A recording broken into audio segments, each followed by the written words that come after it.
The taxi population has reduced by 50% from around 24,000 in 2017 to about 12,000 drivers as of March 2024.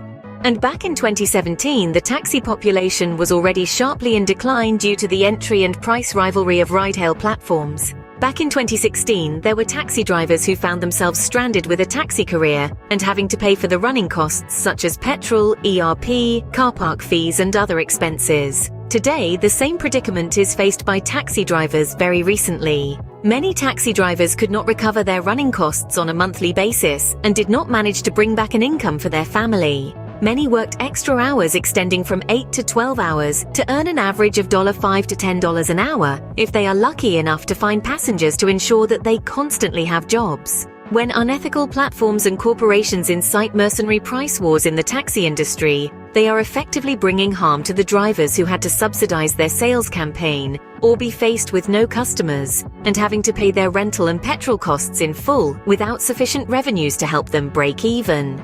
In an oligopoly environment, no sane businessmen or leaders will attempt to differentiate through price cutting that leads to a price war followed by a resultant sharp decline in their total business revenue. The kinked demand curve explains how in an oligopoly market, lowering price below the equilibrium will not result in an increase in demand, but will sharply decrease the total revenue in the industry. Applying this understanding to the taxi industry, we will understand why the taxi population is declining so rapidly. There is simply not enough revenue for all the drivers to recover their high rental costs, petrol, other associated costs, and have a commensurate income based on their commitment. They need to work an additional 8 to 12 hours more just to have enough income to get by. Putting in extra hours causes drivers towards exhaustion, poor health, medical conditions, having increased incidents of accidents and traffic infringements due to the impairment of their judgment on the road.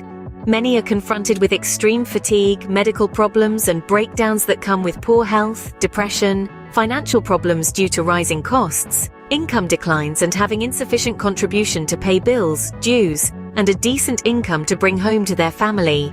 Often they have to press on when they are sick or unwell just to recover their daily costs and to pay for expenditures. This is especially when the contribution they receive on a daily basis is already little.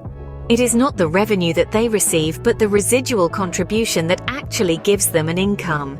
There are only about 4 to 6 hours of peak time for the drivers to have plenty of jobs. During these times, the roads are very congested and they can only manage to have one job an hour.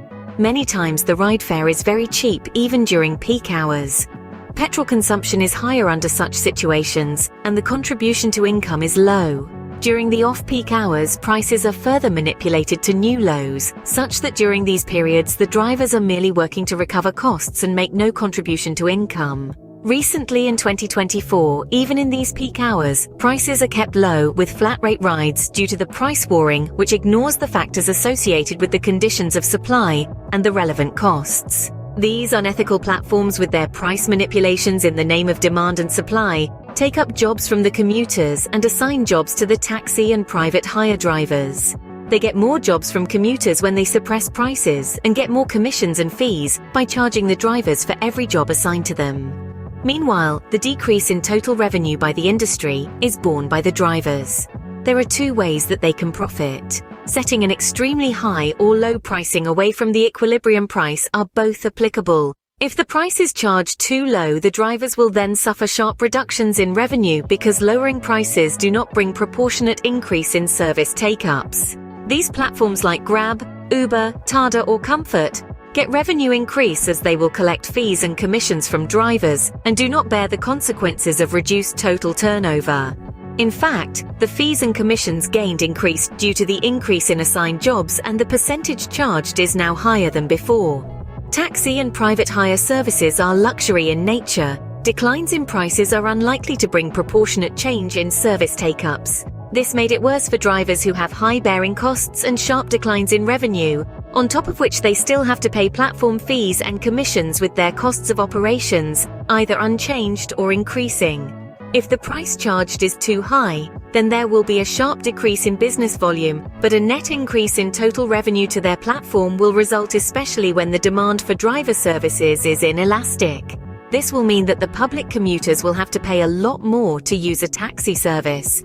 However, this does not equate to drivers' incomes. Revenue does not equate to contribution, and concerning the full-day average and the platform fees to pay, they could really be earning a very small amount of income in reality. Yet drivers had to surrender 24% of commissions to the platform regardless of profit or loss. Referring to the taxi drivers because of the common downsurge of prices instead of the upsurging nature of comfort rides, these taxi drivers do not earn much at all. Many times they earn between $60 to $150 after working for 12 to 20 hours because the contribution per hour is really low. This is due to the effect of consumer cherry-picking behavior, causing them to subsidize the cost of rides for all the non-peak hours, while allowing them to earn standard meter rates during peak hours. On top of that, the industry is enforced such that the cost of rental, petrol, and other expenses remain high. Most of the drivers become slaves to these companies due to contracts and agreements. They have to start with contracts to get reasonable rental costs so as to kick off their driving careers. Once contracted, they have no choice but to succumb to unreasonably priced jobs assigned to them. When they do not pick up these low-priced jobs, they get completely stranded with no means of survival when these platforms stop assigning them jobs and start banning them from receiving job orders. Even when assigned job prices are low, private hire drivers are unable to take up any street hails, while for the taxi drivers, they are in a similar predicament when platform prices are way lower than street hail prices by between 30 to 50%. That is when we will see many taxi drivers queuing at taxi stands, but without any passengers to serve. After all, who in their right minds would choose to hail a cab which is more expensive but less convenient, plus having the risk of not knowing what the fare could be? Whenever there is a huge demand for taxis and private hires, public commuters will have to pay a high price for their rides, and these jobs either go to the drivers who are employed by the platform, or those jobs are assigned to self-employed drivers at a lower price, and the platform ingests the margin. These lower-priced jobs, when assigned to the self-employed drivers, could be rejected. With unreasonably priced jobs, drivers will often reject such jobs to avoid having a negative contribution to their day, even if it means to incur a penalty. This is especially true when drivers need to make their limited peak hours count, and they need to cope with flat-rated jobs that do not pay a fair contribution for their time and their cost of service supply. Failing to select the jobs that give them good margins might eventually turn their day of hard work into a net loss for the day. Can we really blame the drivers, or do we really need to review and reflect? If we continue to exploit the drivers through these platforms for our petty gains now, but inevitably lose much more in the long run, while we demand a fair rate of wage for ourselves, could we exploit these drivers for personal gain, especially when they have a cost to maintain so as to be there to serve us? Could we be so selfish to make them subsidize our trip? Do we really want to exploit the drivers together with the platform and help these platforms eventually to exploit us next?